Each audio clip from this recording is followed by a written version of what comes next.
72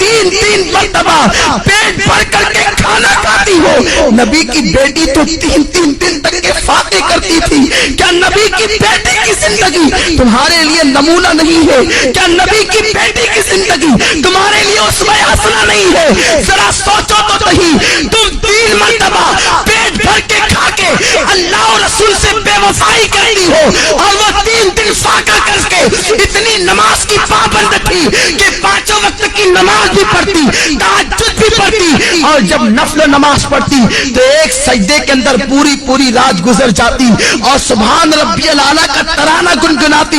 جب فجر کی اذان سنتی تو حسرت کے ساتھ سر کو سجدے سے اٹھاتی اور کہتی، اے اللہ تو نے رات اتنی چھوٹی بنائی کہ تیرے محبوب کی بیٹی فاطمہ دل کھول کے سجدہ بھی نہ کر سکی۔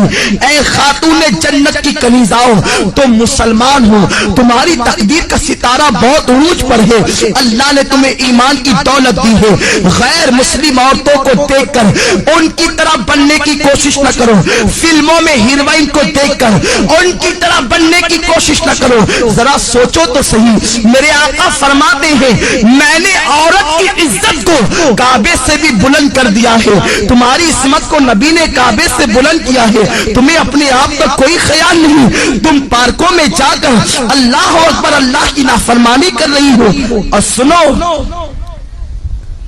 کوئی کہیں بھی جائے سب کی نگاہ سے تو چھپ کر تم گناہ کر سکتے ہو، اللہ کی نگاہ سے تم کبھی نہیں چھپ سکتے۔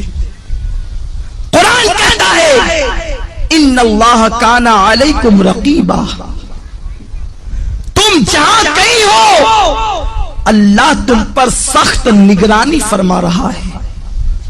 دوسرے مقام پر میرے رب نے فرمایا واتقوا اللہ ان اللہ خبیر بما تعملون، اللہ سے ڈرو کہ وہ تمہارے ایک ایک پل کی خبر رکھتا ہے۔ اور یہ بھی سن لو میری بہنوں، اگر تم نے اللہ سے ڈر کر گناہوں سے توبہ کر لی تو اللہ کے رسول فرماتے ہیں جو اللہ سے ڈرتا ہے اللہ اسے سب سے بے نیاز کر دیتا ہے، اللہ محتاجی کو دور کر دیتا ہے۔ جو اللہ سے ڈرتا ہے اللہ اسے ایسی جگہ سے روزی عطا کرتا ہے جہاں پر اس کا گمان بھی نہیں جاتا۔ آؤ میں آپ کو استقامت فی الدین کے حوالے سے اور اللہ کے خوف کے حوالے سے ایک بڑی پیاری حکایت پیش کروں۔ امام یافعی علیہ رحمت و رضوان فرماتے ہیں میری بہنیں غور سے سنیں اور اللہ کا خوف اپنے دل کے اندر پیدا کریں۔ جب ایک عورت اللہ سے ڈر کر گناہوں کو ترک کر دیتی ہے تو اللہ اس کے مقام کو کتنا بلند فرما دیتا ہے۔